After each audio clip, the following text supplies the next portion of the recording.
Здравейте, приятели! Аз съм Вълчо. Най-вероятно всички ме познавате и очевидно защо ме познавате. Така, ще ви разкажа моята история за войната. Как започнах аз да ям война. Когато съм се раждал, майка ми била в обора и съм паднал в войната, Кравишки, разбира се, и съм се накълтал с Кравишки война. Доста обилно, лекарът казал, че ще умра, защото съм бил затлачен от война.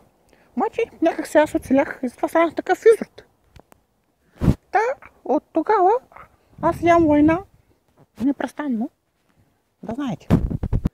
Та до всички, които са ми фенове, които ме гледат и слушат, моля, пратете се войната, да имам запаси за няколко години напред, защото скоро няма да мога да намерям война. Да, благодаря ви предварително за изпратените война. Казвам какви са конски, магарешки, кравишки, от кози, от овце. Абе, всичко, което ви падне, което имате. Няма значение кой, всичко ям. Любими са ми. Войната. Аха. Това беше от мене.